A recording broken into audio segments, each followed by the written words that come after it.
Bosnia's precarious peace. 20 years after the Dayton Accords brought peace to Bosnia-Herzegovina, is the country on the brink of collapse? Also on today's program, history is made in Saudi Arabia as 19 women are elected to local councils. But what will it actually mean for women's rights in the country?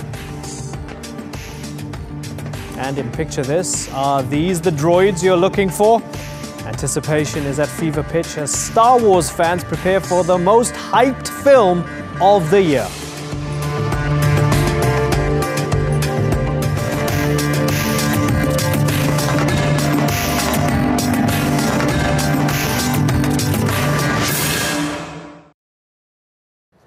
Hello and welcome to the Newsmakers with me, Imran Garta. Exactly 20 years ago today, on December 14th, 1995, the Dayton Peace Agreement was signed in Paris. It would end 3.5 years of brutal conflict in Bosnia between Serbs, Croats and Bosniak Muslims and bring stability to a region that had been destroyed by ethnic divisions.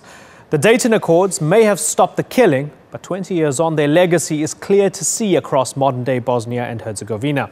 Where battle lines were once drawn, political divides were created instead. Fences were built across schools, separating different ethnic groups, and Bosnia became a divided nation. Now, a dysfunctional economy has added to the nation's social and political woes, with unemployment at 43%. Today's Newsmaker is the Dayton Peace Agreement, as we ask if Bosnia-Herzegovina is economically and socially on the brink of collapse.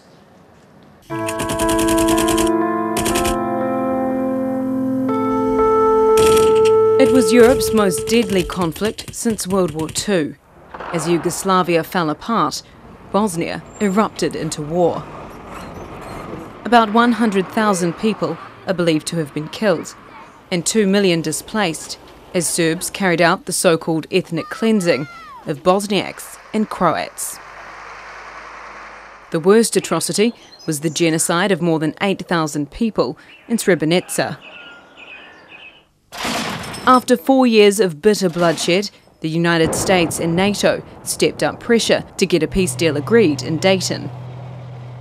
The presidents of Bosnia, Croatia and Serbia have reached a peace agreement to end the war in Bosnia. The Dayton Agreement led to a ceasefire that ended the killing, but it froze in place Bosnia's ethnic divisions.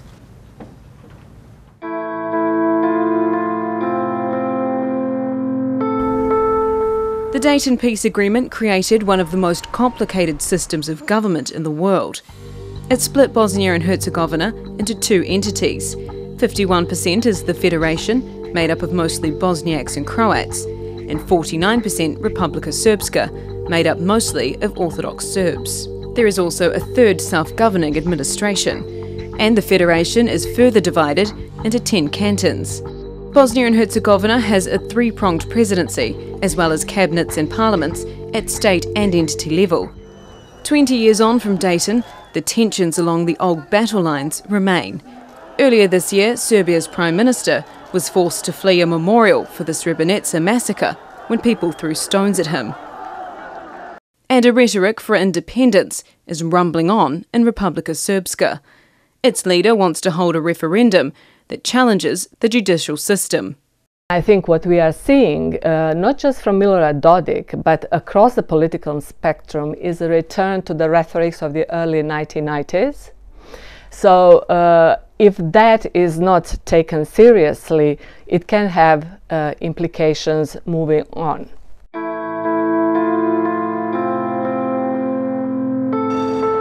The Dayton Agreement was intended to be a transitional arrangement, but 20 years later, Bosnia and Herzegovina hasn't seen much of that.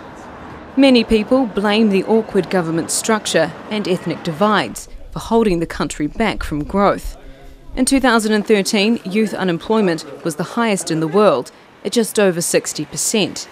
And now young people are leaving in droves, seeing no future in a country stuck in the past.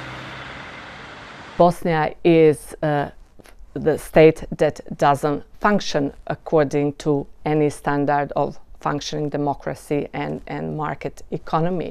And the biggest issues are that we have a political elites who are not committed to the prosperity of the country as a whole. Many people question whether it's possible for the country to move on from its 20-year stalemate without falling apart. Yvette McCullough, The Newsmakers. Well, joining me now on The Newsmakers is former president of the Federation of Bosnia and Herzegovina, Ayub Ganic. Thank you very much for joining us, sir. 20 years on, what's the biggest lesson that you've learned? Well, it's hard to say. We discovered that there is a construction error in this Dayton Agreement. It was an agreement that brought the peace, but the state is not functional because the mechanism within this agreement didn't provide the reverse of ethnic cleansing, what was the means of the aggression on Bosnia and Herzegovina. So the area where ethnic cleansing was performed basically are still the same. They didn't allow the refugee return to any significant extent.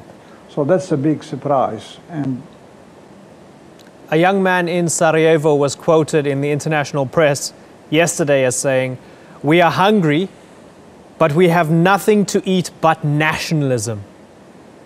Is he right? Well, let me tell you, the nationalism was not punished. The destruction of former Yugoslavia was done by Serb nationalism, and that's what we are. Of course, other nationalisms appear later on. So right now, I think whatever was achieved by the war, by Serb forces, are going to be covered now by nationalism.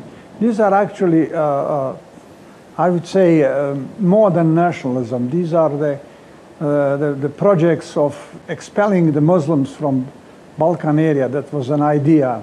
However, that didn't succeed, but we are pretty much still squeezed in one part of Bosnia.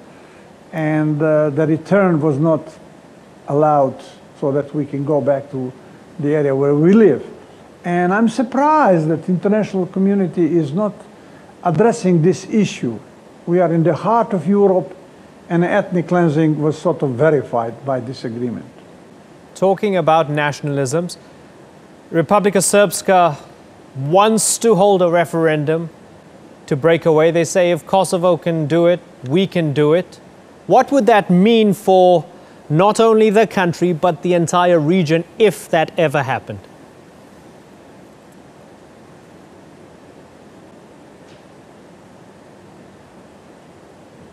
Well, it will destabilize the whole region because the Bosniak Muslims live also in Serbia, about 500,000 of them in the area called Sandjak. They may also call for a referendum.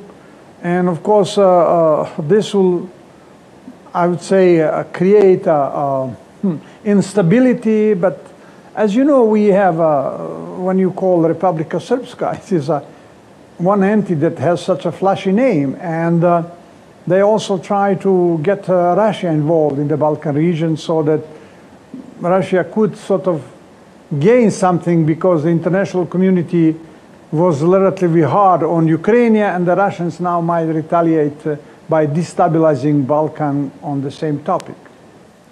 From the outside looking in, 20 years on, it seems as if Bosnia cannot escape its history. Dayton enforces the peace, keeps the peace, but it's very difficult for the country to escape its history. And as an individual, it's difficult for you, I guess, as well, to escape your history. The Serbs are gunning for you for war crimes that they allege you committed in May 1992, leaving 42 dead.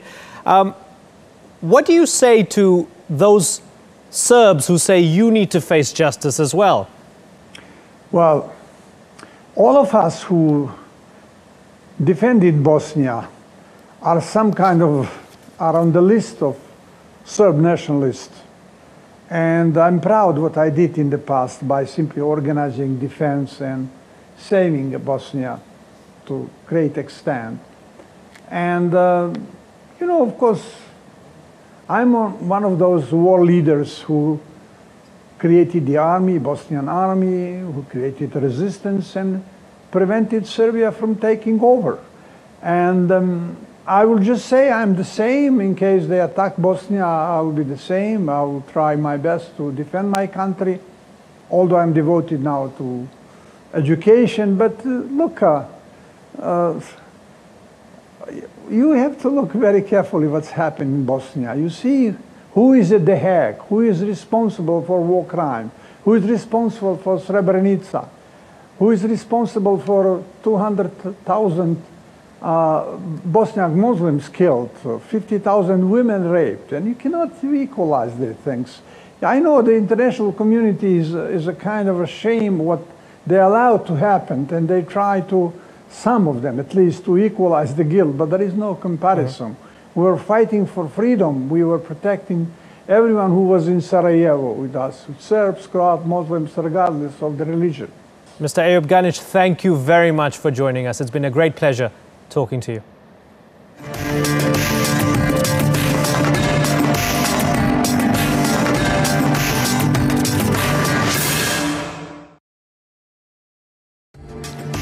Still to come on the Newsmakers, history is made in Saudi Arabia as women councillors are elected for the first time ever. And in Picture This, will the Force Awakens be a force to reckon with at the box office?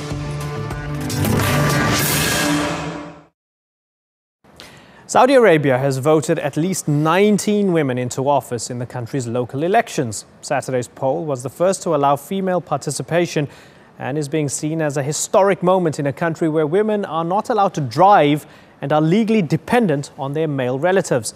The Newsmaker's Sandra Gottman takes a look at what the vote really means for Saudi Arabia.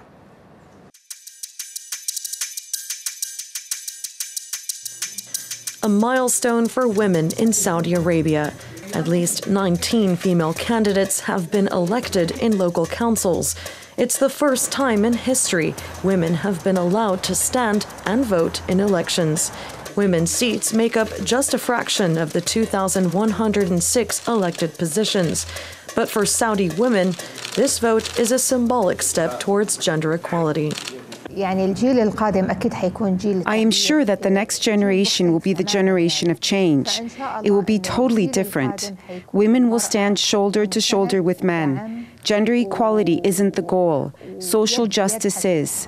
But in a country where women's rights are steeped in a strict interpretation of religion, critics are asking, is this really progress?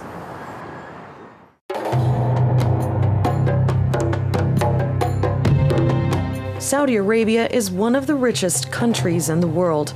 It's also one of the most conservative. Here, the price of female civil liberty is costly.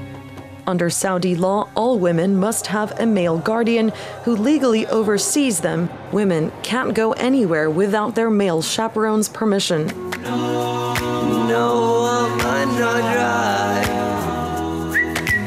It's the only country in the world where women are banned from driving, a situation this Saudi comedian satirized in a viral video.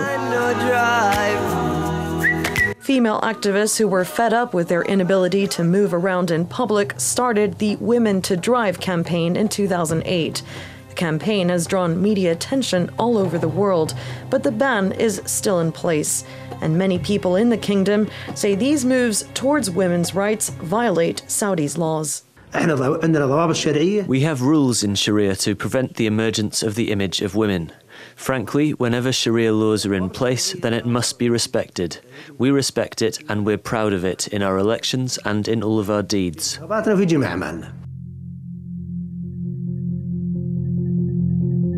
Saudi Arabia is governed by an absolute monarchy. These are only the third elections in its 85-year history. Out of more than 30 million residents, only around 1.5 million are registered voters, and just 130,000 women are registered to vote, and may only do so if they take along a male guardian to the polling station. Women made up about 7% of candidates in the elections, and their 19 seats account for just over 1% of seats up for grabs. It was the late King Abdullah's orders that women should stand and vote. He's also been credited with improving women's education, and females now outnumber males in Saudi universities, but they're still underrepresented in most aspects of public life. And some critics say the women's vote is just a public relations exercise. But for the kingdom's first 19 elected women, this vote is an opportunity for their voices to be heard for the first time in Saudi's history. Sandra Gottman, The Newsmakers. So yes, at least 19 women have been elected to regional councils across Saudi, but they will represent just 1% of the roughly 2,100 municipal council seats available. Well, joining me now to discuss whether this means real change for women in Saudi is writer, blogger and women's rights activist Hala Al-Dosri. And in Washington, D.C. is Ali Al-Ahmed, the director of the Institute for Gulf Affairs. Hala, let's start with you. Is this a step in the right direction? Of course, it's a step in the right direction. We're very happy, and the number of women elected is not the main concern, is the elimination of discrimination, the elimination of restrictions on women participation was the main issue at hand. Looking at some of the details, these elections empower these women and men, but particularly these women, voted in to have the power over street cleaning, rubbish collection, public gardens. Does that sour it a little bit for you when you look at some of these details and the lack of power they'll actually have?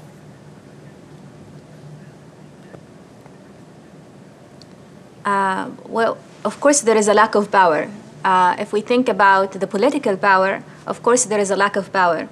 But having women part of their communities, part of the public roles, is of a magnitude that is really important to a lot of women. To have women part in a gender-segregated society, a society that really enforces segregation on women on so many levels, having them part of their districts, part of their community, direct community, creating leadership, engagement is of huge importance. Ali Al-Ahmed, this is of huge importance. What do you think? Well, I think it has some importance, but I wouldn't give it a lot of importance. Number one, these elections were segregated. Number two, 96% of eligible voters at least boycotted these elections. Number three, the councils have no power. People in the media say limited powers. If you look at the framework of these councils, they have the power of suggesting to the ministry or to the municipal director. They don't have power to decide anything. Ali, you said 91% boycotted. The state says 47% turnout. Or 96. Where are you getting your figures from? Because the state says 47%. The eligible voters in the country are above 10 million people. The number of voters are 400,000 and some. That is roughly 4% of the eligible voters. The registered voters were about 1 million registered voters. So the official numbers today, 39% of the registered voters participated, which we have to look at the registered voters, but we have to understand the eligible voters. The eligible voters are more than 10 million people who did not register. Only less than 10% of the eligible voters registered. And this is really an important indicator for those who are watching the country. This was a vote and the legitimacy of the Saudi government itself. The fact that over 90% of the population care not to go to these elections because they know these elections mean nothing.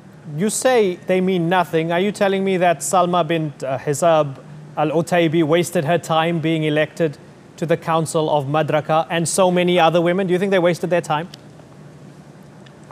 I think the only positive thing here is this point, that for many years, for many decades, the Saudi government and pro-Saudi allies in the West blamed our society for blocking women progress. We saw this fact being decimated. Don't look at Riyadh and Jeddah, but look at Jawf and other small cities where women were elected by their society. So there is not a societal barrier. And it's very important to say that the segregation in that country is due not to society, is due to the government regulation and laws. Saudi Arabia is an absolute monarchy. The decisions are made by the king and the government, not by the people. So I think that is the most important part. And I would say that, yes, now we have greater chance for women being out there, but that is, society is capable and willing to do that. The main barrier comes from the government and its institutions. Hala, what do you think of that? I agree that there are a lot of barriers in the governmental process and decisions. And in Saudi Arabia, it's an absolute monarchy. Everything is determined by the wish of the king. And there is very much limited, space for the society to exercise any real power. But to say that the numbers is indicative of the people's wish not to engage in their country is a bit of a misleading argument. I would say that the process created by the Higher Commission of the Municipal Council, the process created for voting and for election, is loaded with roadblocks, whether for men and women, more so for women, because they haven't really put any affirmative actions to enable women to be part of the process. They didn't accommodate the women in consideration of the restrictions already enforced in them. There was 1 day for the election, and you can imagine for women who cannot drive, who cannot commute, who had to plan their rides ahead, that really meant that a lot of women were not able to cast their votes. What I'm saying is we cannot really look into the outcomes of the election as the numbers is indicative of people who did not wish to engage. There is power in deciding the affairs, in reviewing, in surveillance, in being part of the municipal councils. This power is not definitely a political power. And that goes for all other positions in the country. It doesn't say saying that we don't mean that all those types of positions or employment is not important. All of them are important. All of them are important for people to be part of. All of them are important for citizens to take part in. Whether there is a full political power for citizens, whether they were really empowered or not in those positions. They are not, of course, but at the same time, it doesn't mean that this is not their rights and this is not something that they need to strive to improve and to take charge of. Thank you very much, Hala Al-Dawsari, for your thoughts. It's been a great pleasure talking to you. Just enough time for a final comment from Ali Al-Ahmed. Ali, Hala said, take what you can get and build upon it. Doesn't that sound reasonable to you? I think that's reasonable, but at the same time, we have to be honest. We should not delude ourselves that this was really meant to give the Saudi government some good news in the West, and that's exactly what they did. They brought the journalists. They in the report, unfortunately, there's a lot of dishonesties. They didn't talk about the boycott, the silent boycott movement and the participation rate, the fact that no picture emerged. And this is very important. In South Africa, for example, when similar elections were proposed to Nelson Mandela, he refused them because it's not about the picture of the elections, it's the outcome that's really more important. It is what is the effect of these elections, and the effect of these elections is really zero right now. Ali, thank you very much for your thoughts. Ali Al-Ahmed joining us there from Washington, D.C. Thank you very much. Sci-fi fans around the world are clamoring for the most anticipated movie premiere of the year as Star Wars: The Force Awakens is released in cinemas this week. We take a look at the pre-release excitement in today's Picture This.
Today's Newsmaker has been the Dayton Agreement, the peace accord that successfully ended Bosnia's bloody war. But now, 20 years on after the fighting stopped, Bosnia and Herzegovina remains a divided nation. It's a country that is segregated geographically and socially. A country where divides are reinforced by political and community leaders as well as the media. Some commentators say that while the Dayton Accords have brought about peace, they set in stone a divided society that has been unable to focus on the future. You've been watching this edition of the Newsmakers with me, Imran Garda. As always, thank you for watching. Bye-bye.